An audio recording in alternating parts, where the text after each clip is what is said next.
Okay, so good afternoon, everybody. Welcome again. Thank you so much for braving the rain to come here. I know it's not the best weather. Again, my name is Dan Martin. I'm one of the board members here on the Chicago JETAA Alumni Association. Currently, I'm the Network and Activities Coordinator, also volleyball coach, a few other things. So I'm very happy to see a lot of new faces here. A quick thing, if you could just turn your phones on silent if you haven't already, or if you're still having a pager, then that's amazing. But yeah, put that on silent, please.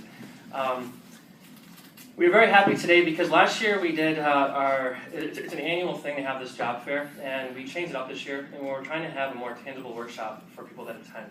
First and foremost, JETAA alumni that have just returned, because as an alumni association here in Chicago, we want to help you guys out as much as possible. And then second, for the Friends of Jets. So we changed it up, and we just have two wonderful presenters here. Mr. John Casey is with Shamrock Consultants Incorporated. He was here 2 years ago. I think he spoke at our event, so if you guys came, you may remember him. And we also have Mrs. Mamiko Fujita, who is a certified professional resume writer. She's basically out of Chicago, but she does seem to go back and forth between the East Coast as well. So we're very happy to have them here. One last thing I was going to say is that basically we're going to have Mrs. Fujita start. We're going to have a short intermission, and then we're going to have Mr. John Casey do his presentation. We're going to have an official Q&A session before the wine and cheese networking event, but there may be an opportunity at the end of his presentation to have a few questions. Please write them down and save them for the end, and then we'll end with wine and cheese networking reception. So I think that is pretty much it, and we're very happy to have you. So I guess I'll give way to Mrs. Mamiko Fujita. Thank you. Thank you.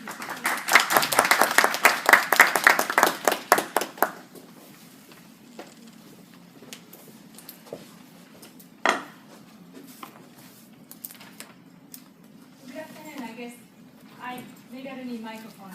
Can you hear me okay? Okay, and I'm going to try to talk like that. This makes me nervous. Again, thanks for coming today. The weather's not that great, but thank you so much for coming. And my name is Mamiko Fujita. I'm with IMF International. Actually, I'm president and CEO of a company of one, which is me. But I'm proud to be that. And I provide service for professional resume writing as well as public speaking. So that's what I do. As you can tell from my name, I am Japanese. I was born and raised in Japan, from education here in the States. So for those of you who are JETAA alumni, I want to thank you personally, because when I was in school in Japan, I had this teacher, Alex Thomas, from Minnesota. He was very friendly, he was very kind, and he really changed our students' lives. I'm one of them. He really encouraged me to sort of study abroad, and you can do this. I was a really nervous little kid, but he thought, well, he was very patient with me, and he said, well, yeah, sure, why not do it? So thank you. You don't understand how much your English, what do you call that, assistant English teachers are, right?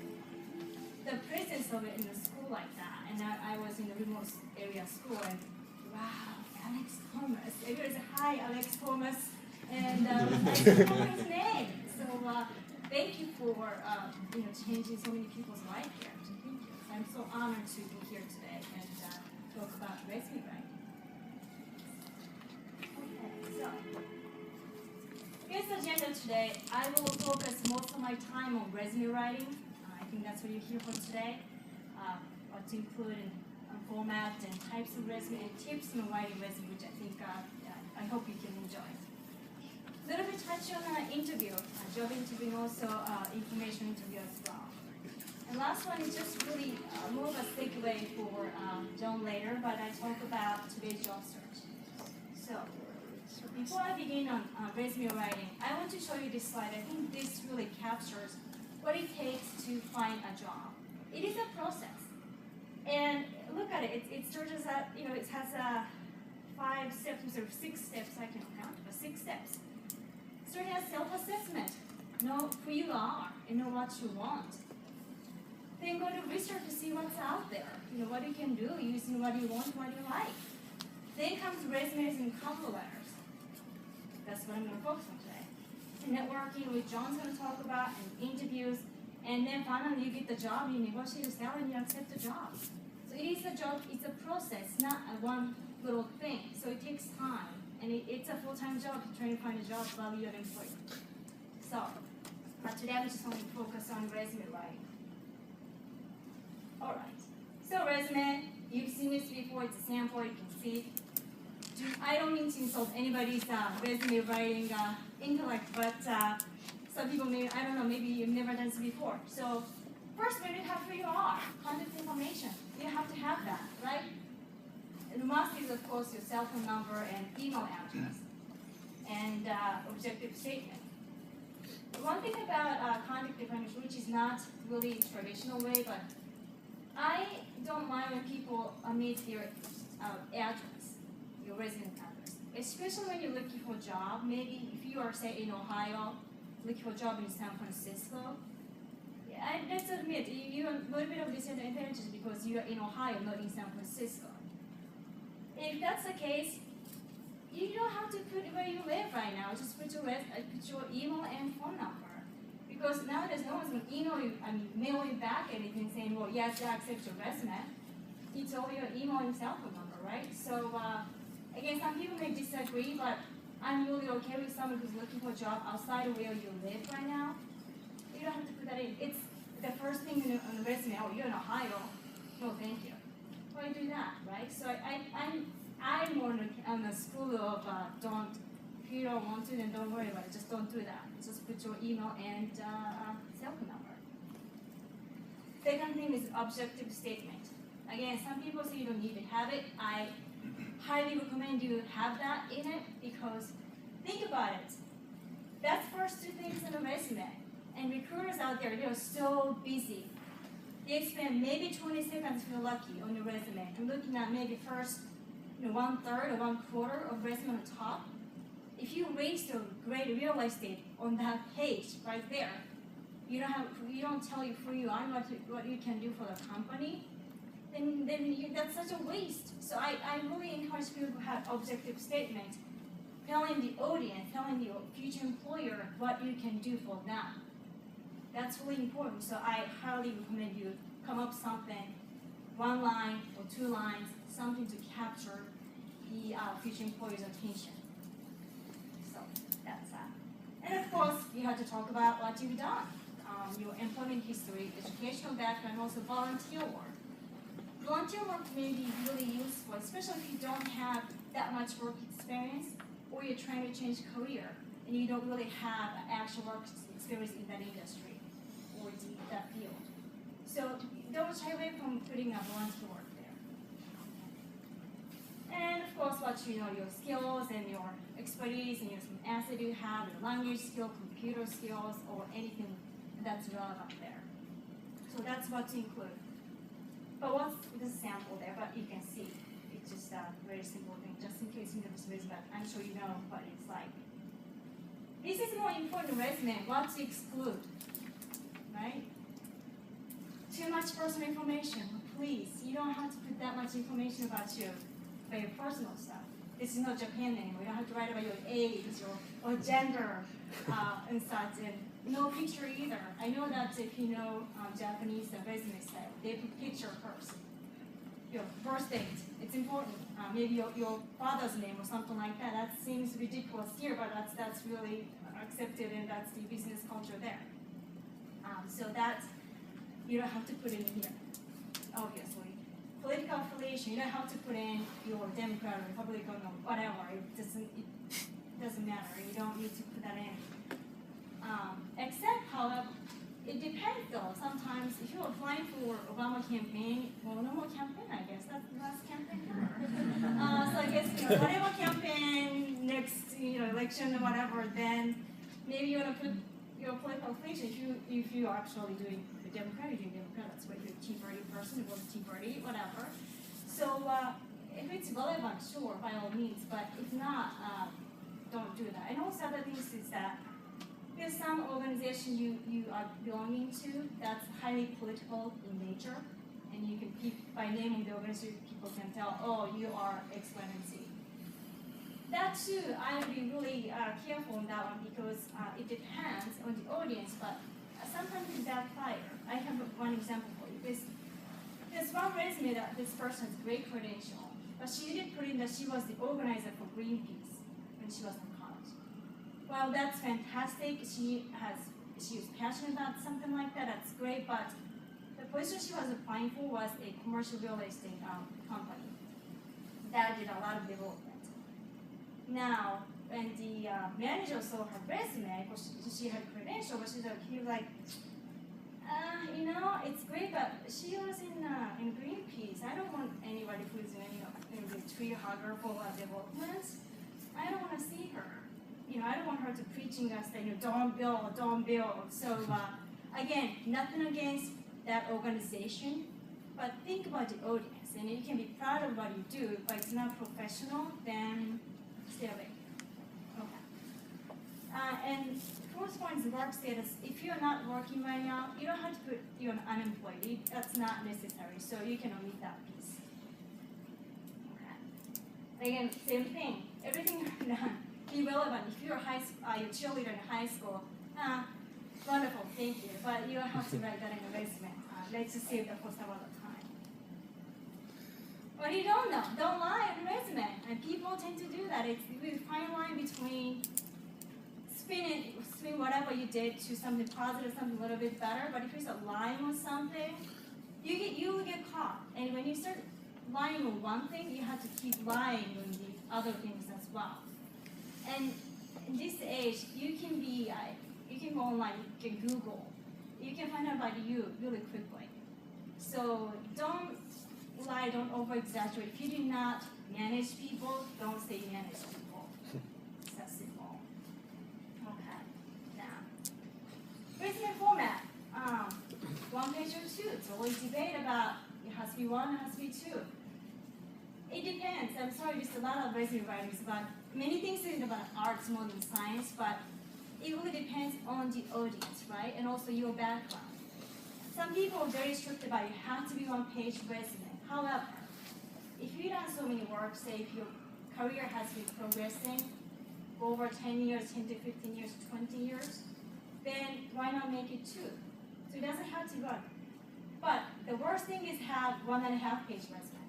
I've seen this before, more often than not. But if you have a 1.5 pages, try to consolidate into 1 page. It just doesn't look professional. Or 1 page and in 2 lines. Surprisingly, I've seen that happen. So it's anyways, it's not that good. So and one type of font, it's a font too, because it's not the time to be creative in the arts, even though you're in the field of art. Especially right now, everything is read by computer software. So when you have really creative font size or font types, many things can look like this. Japanese called mojibake, but it's sort of morphed into something different, and you don't want that happen to your resume when it was uploaded to a system. And again, consistent formatting spacing is important. If you use fillets, be consistent. It just gets so busy, and you don't want to see that. And the recruiter is too busy, and you don't want something like that to go. That's just really simple. All right. About acronyms, JET is one example. You know it, I know it, but unfortunately, most people don't know what it is. Spell that out. And also, if you start doing that, and sometimes those computer software only picks up words, not acronyms. So don't, if you were say, this is maybe a good example, CPA is one good thing, but if they're looking for accounting or something like that, and have to spell that out as well. So it's important that don't use too much acronyms. Number one, because not everybody knows what it is. Number two, computer doesn't know what that is. Professional email address, important.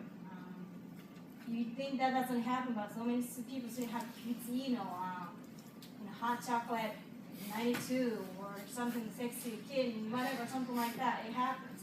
The other thing is that the family shared, maybe your family have the Jones family at gmail.com. It's not a professional, so it's free to get your own account, so go ahead and get it.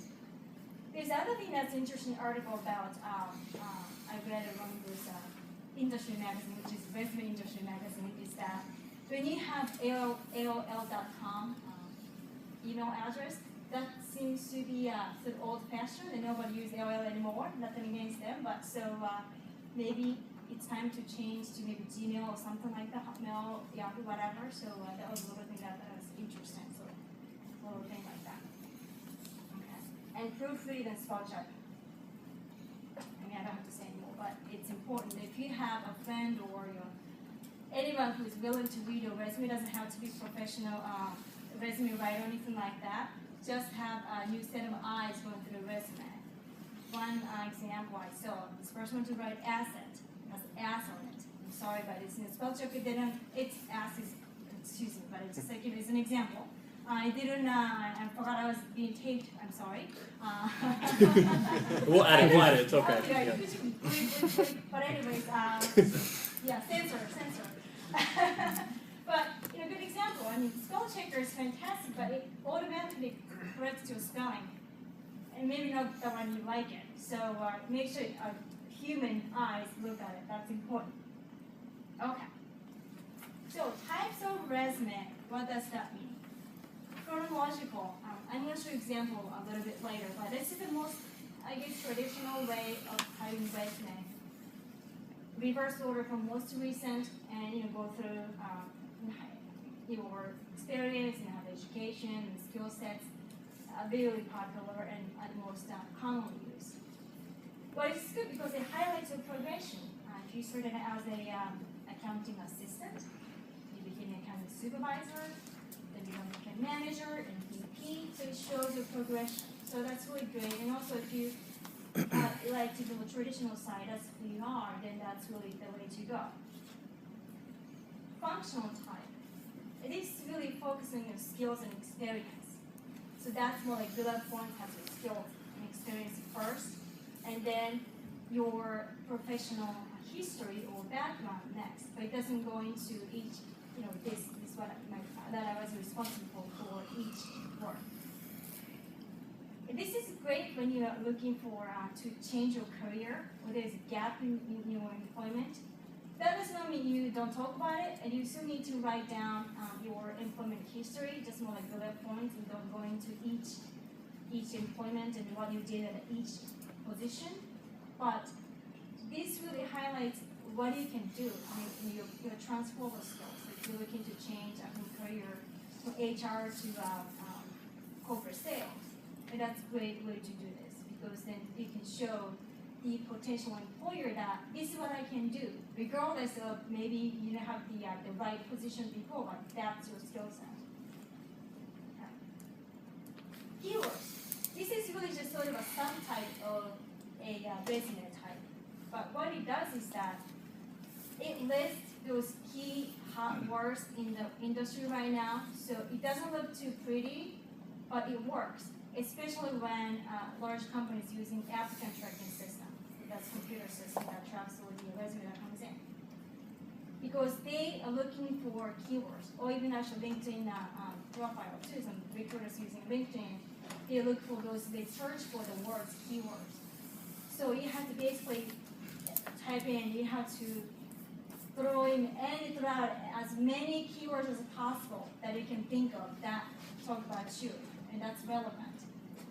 And you can actually, this one, you can have it both with chronological order, also functional order, but you just have to have one section of keywords. All right. So, some sample here. This is, like I said, it's very simple chronological order resume here. And this is the functional resume. I could use a little toy here. So right here, you just basically talk about just what you can do, but here is employment history only. So you don't go into each section saying that, okay, here I was responsible such and such. So you don't do that. So this is great, really, when you're currently unemployed or there's some gap in your employment. Well, like I said, if you're changing your career, new field, you can do that here. So, like I said, this is more, and this is really, usually this is more detail, but you just omit that detail because you only put what you can do for the company other than what you can. Okay. So it doesn't come up here, I'm sorry, but this is the keywords. That's what I say, it's not that pretty, but you just put in whatever keywords, as many keywords as possible, that could be picked up by the system. So this is what keyword-oriented resume looks like. Okay. Tips on resume writing. There's so many things out there, and again, you may hear me say a lot of, it depends on the situation, but because it does, it's not, unfortunately, it's not like one fits all, and you have this, you put in this, you have this formula, you put it in here, it works all the time. You have to tweak it constantly. Of course, this is a very simple thing, but you'd be surprised. Double check for capitalization, punctuation, and grammar. In cover letter and resume. Let me pause here because I don't talk about cover letter today, but that's something I also do advising people. Some people say cover letter is extinct. You don't need to have cover letter anymore. I don't know about that. I say this because cover letter can be a make or break when you actually want to be top candidate. Sure, when you're going through the initial screening resume, the computer system picks up and things like that. But when you actually get to the interview and your resume and cover letter is being circulated among this manager and maybe sometimes CEO, they have the cover letter and resume, and your cover letter becomes your writing sample. And also, it shows you how much you really dedicated to this job, and you really want to get this job. That's the time that's really one of the key aspects that you can sell yourself to. You can market yourself, saying that, hey, yes, my resume speaks, but guess what? This is my highlight, and you can talk about it. Your background even more so on cover letter. If you're going to have a cover letter, though, don't have half-baked one, because then that's become the break part. The case where there are two candidates, great credentials, interviewed really well. The management couldn't decide which one to take. There were cover letters from both of the candidates. One candidate had, obviously, he didn't put too much time. Google, say, cover letter, comes up with so many different templates. He used one of them, you can tell, because it was not personalized at all. The other candidate actually did study on the company and also the job. So he was able to articulate what he can do for this company for specific needs. Guess we get the job, the one with a cover letter. So I do think that it may go away completely, but I don't know. If you're going to do it well. If you decide you don't have time for it, and then do it, but at the same time, it's a make or break when it comes to very decision-making time. So I encourage people to at least do it. If you do it perfectly. If you don't do it, then don't do it, because they can backfire on you. If you think, I don't know, I'm going to just Google and say I'm going to cut and paste this template and change my name. Don't do that. And sometimes some people forget to find a Toyota has an opening. I'm going to apply no matter what. Some people do that and it doesn't work. I'm sorry, it doesn't work. The tracking system knows which person you're applying, and when I was in a larger company, more on the recruiting side in the past, we sound like, oh, here comes such and such again, and then we just laugh. I'm sorry, but that's what happens behind the scene. Yeah, well, she applied for the county manager position and sports coordinator. Or I don't know what she's doing, but it just doesn't look good, and it shows the recruiter that this person doesn't spend even time to be job listed and just blindly apply for any position that you want to, you think maybe you can get. I mean, it doesn't work that way. So please stay away from that. Okay. If you've been referred by an employee, make sure that the I use the acronym, sorry, ATS, Applicant Tracking System, knows that you are referred by somebody from the internal organization, because if you can click on it and write down the name of the person you're being referred by. Company obviously wants to hire somebody. Well, first let me say this: if there's an opening in a company, they would rather hire somebody with them. But next best option is to hire somebody who knows someone in the company. Why it's so good? Because the people who know each other, people who have friends in the company, tend to stay longer and also tend to perform better. The studies have shown that many times. They look at the kind of connection. So automatically your resume is going to go top of the pile. So if you had that, if you have somebody in the company, somebody refer you, then you should put that in. And also it works the other side too. If you look for a job in Toyota, and if you know someone who's working at Toyota, then if you're applying for the job, ask that person, say, hey, Jen, can I, say that I know you in your company? And sure, why not? It's rare that they say, no, don't put my name on it. So just ask so that you can just check mark the city. I was referred by Jim Thomas, and hey, you already got your foot ahead of other competitors. That's a little tip. Okay. This is again about loading up resume versus cutting pasting when you are talking about an applicant tracking system. Let me post you about applicant tracking system because I usually everybody knows about this, but I apologize for that. So what that means is that I was doing something I said don't do it, right? But when you're applying for a large corporation, usually you click something, there's a form to fill out, and you have to talk about which person you're applying for and such. It's all online based. That's basically the applicant tracking system. So then that data goes into their system and they look for candidate for whatever opening they may have. So when you're doing that, this is when you apply for a company, you click apply for this job, you collect your information, and then you can either type in your employment history one by one, or you can upload your resume. Usually they give you the option to do so. It's better in terms of how it's going to come out. It's better to upload your resume, especially if you have a PDF. That's even better because PDF is just a picture, so it doesn't change in formatting or anything like that. So it's better if you have choice, either cutting and pasting, and if you can actually upload your entire resume, do so. Resume writing, but there are ways to get around it. Unemployed, yes, it is fact that if you're not working currently, it is that much harder to find a job. It is fact. And so there's no way to hide that fact from resume other than to say you don't want to write down you're unemployed, but people are going to know you're not working. There's one person, actually one of my clients, she used to be an executive recruiter, but she was laid off. And she was really ashamed, and she was really sad. So she was trying to hide the fact that she was not working. But then she's the one that she had this epiphany moment saying, you know something? If I don't tell people I need a job right now, no one can help me out. So she said to me this line really stuck with me, that when you're an employee, you have to embrace the fact you're not working. And then advertise the fact that you're not working and you're looking for a job. That way people know, because I believe that people actually, they're good-natured people, I think. So if you're not working, you know something, let me think about somebody who may be looking for somebody to work for their company. So embrace it and advertise the fact that you're looking for a job. That's better than trying to hide it and say, I don't need your help. And so that's one thing that, again, doesn't change the fact, but use it and so that people can help you. Employment gaps. This is typically defined as having a 1+ year gap in between place of employment.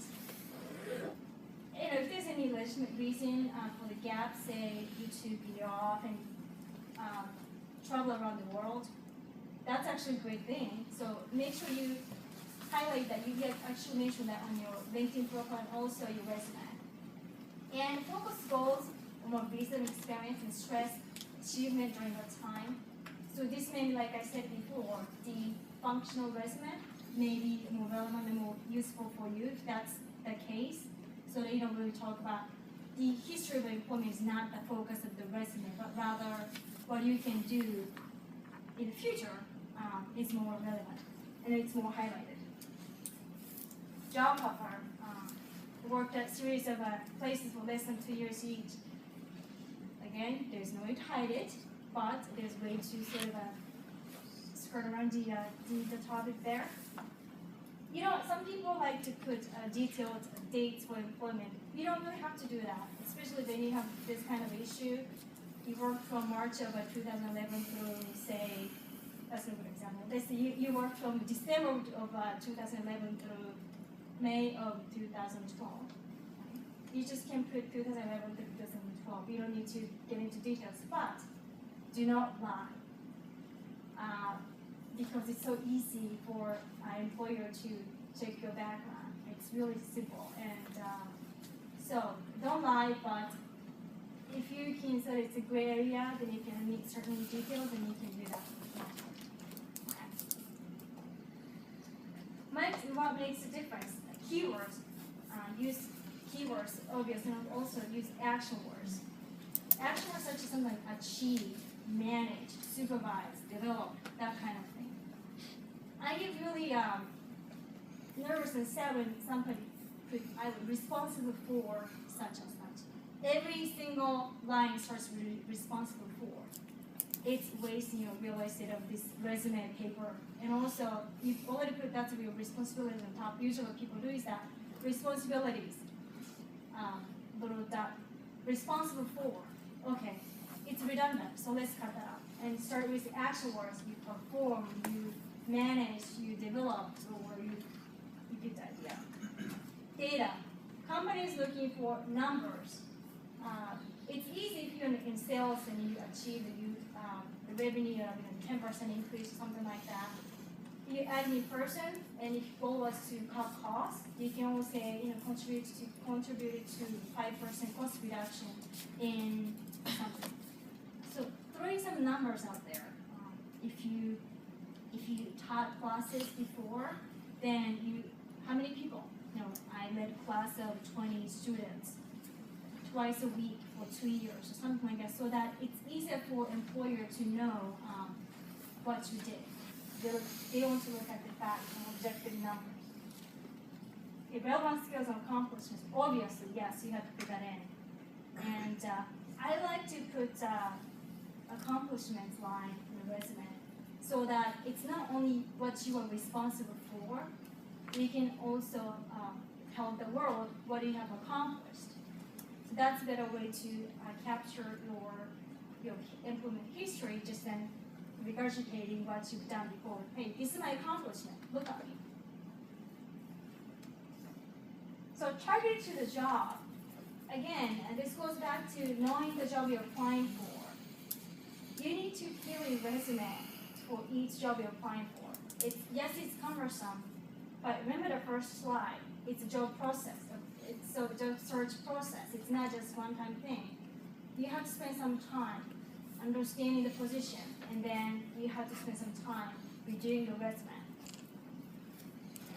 Professionalism. Is this good enough for the CEO? Once you hit send your resume can go from anywhere. From the very first person, the recruiter, to the top of the company. So know that can go anywhere, and are you confident, are you comfortable that your resume is going to be looked at by the CEO?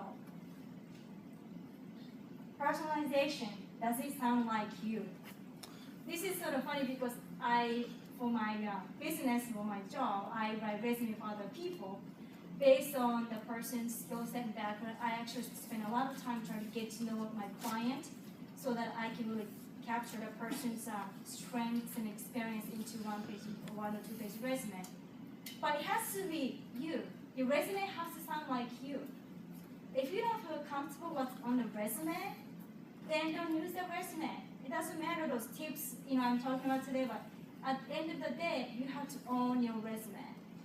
If you don't like what's in there, if you're not comfortable, if you're not sure, then don't use it. Go back and rewrite it again, or try to tweak it a little bit, because it has to be you. That's what makes a difference. Sounds cumbersome, but usually you have to have a master resume, and so that you have sort of general master resume.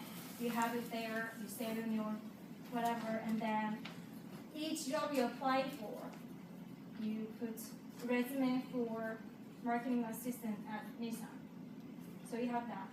Each time you do that, you may tweak even the order of your accomplishments or responsibilities, even your skill set. Or you may delete something, you may add something. But it's important you save the resume you sent for the position. When it comes to interview, you forget which resume you use for the position. Oh my gosh, it's a panic mode. And so it's better to organize at the beginning of the process. So you have your master resume that you don't touch, you use as a master. Then every time you tweak your resume, you save as for the position you're applying for. That way you don't have to go in panic mode when you have to interview. I know it's simple, but the little step makes a difference. Okay. And actionable data, I already touched on this one, but depending on your field too, but you can look for it, and you can, I don't want to spend too much time on that one, but you can Google and say action words for resume. There are so many words that you can use. So you utilize that kind of resource. It's okay, obviously it's okay. So use that. And I put some example, I sort of used that already, but this is how you can capture what you've done using numbers.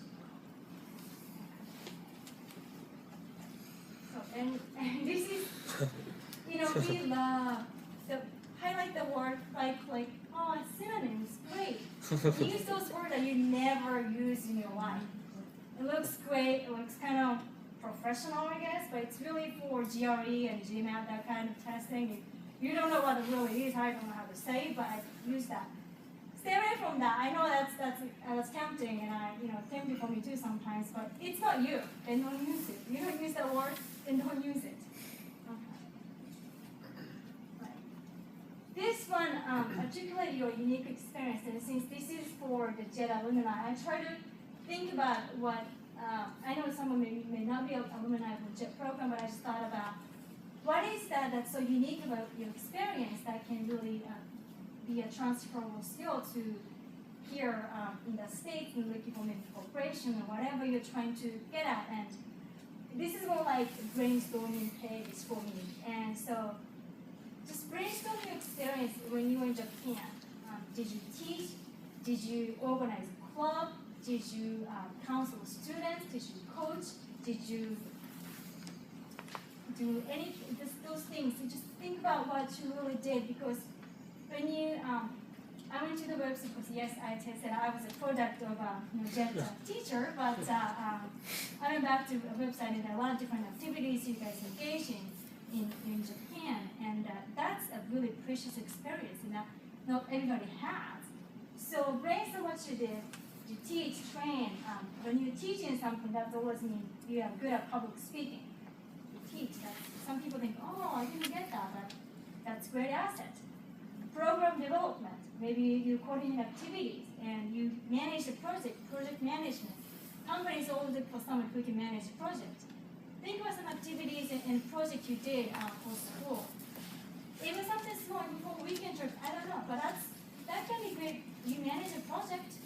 So that's just brainstorm what you've done during that time and see what you can put in so that and capture that a transferable skill to this, I guess, world of job marketing, because it's not an easy market right now. So you need to have something different and transfer that into something the company wants. Again, brainstorming assets. You did something when you go to a different country and spend in a country, but it's not like you go to Canada.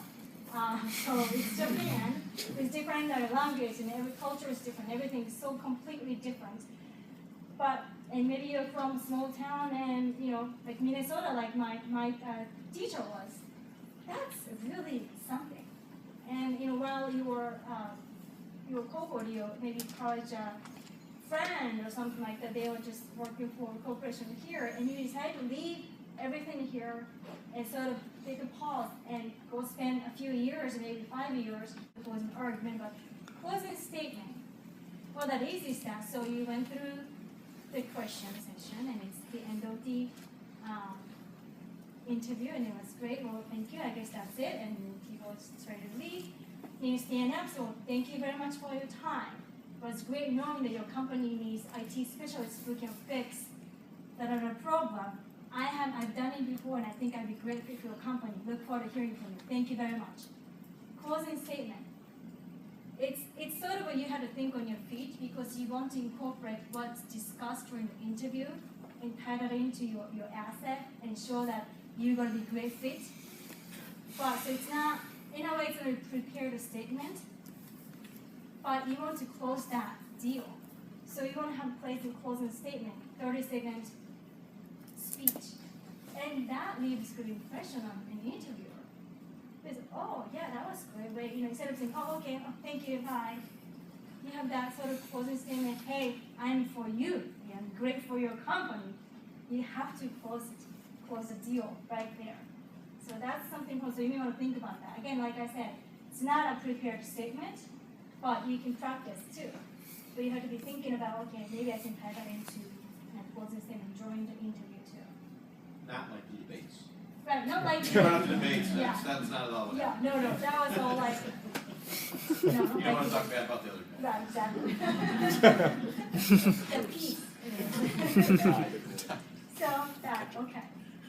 Information interview. I just want to really, I don't have that much time left, but this is something that I'm sure John may be talking about later, but it's sort of networking. It is not a job interview, but it's something that you call up your friend or your relative or your 500 plus, connections in LinkedIn saying that, hey, I'm interested in learning about your company. Can you get some cup of coffee and talk about your company? That's an informational interview. You're not, just the last point, this is not the time to ask for a job, but you ask about a job. So that's great either you are trying to change your career or you're unemployed right now. Do this so that you can network and so that you leave that person, okay, well, maybe accounting position comes up in my department or department next to me. Remember, John was looking for a job in accounting, so come on. And that's how you do it. But information interview is something that you can just, even in casual, it's just having coffee or something like that, but semi-professional, business casual way of talking to people. But it can be a great way to put your foot in the door. Today's job search. Again, this is something that John will spend some time on later, but I just want to briefly talk about this. Rob and I actually talking about this a few weeks ago when we were talking about this workshop. Things have changed so much for the last even 5 years. We used to, I remember applying for a job using newspaper ad or even newspaper online, and Monster.com was it. Things have changed. And so many people do use LinkedIn. Many recruiters do use LinkedIn profile, and they do search for people using the database. And so you have to have really good profile in your network, and you have to utilize the resource. So many connections, 500 plus connections. But if you don't use it, what's the point? Call them up, contact them to see if they can, talk face to face. Okay. And here today's job search. One side is really highly technical, everything is online, but at the same time, don't lose the fact that it's still a human being here. So it's just not just online connection, online presence only. Yes, it's important. Yes, you have to have it. But at the end of the day, you're gonna be interviewed by a human, and you're gonna do even the information interview by a human. What makes a difference in when you're applying for a job? Your referral. Who did you were you referred by in the company? So human connection really is the key here to get the job you want. So I can highlight enough that you need to have also online presence and also real life presence too. It's not, don't rely too much on online, because what makes it is you and here and real you, not some cyber identity you have, avatar or anything like that.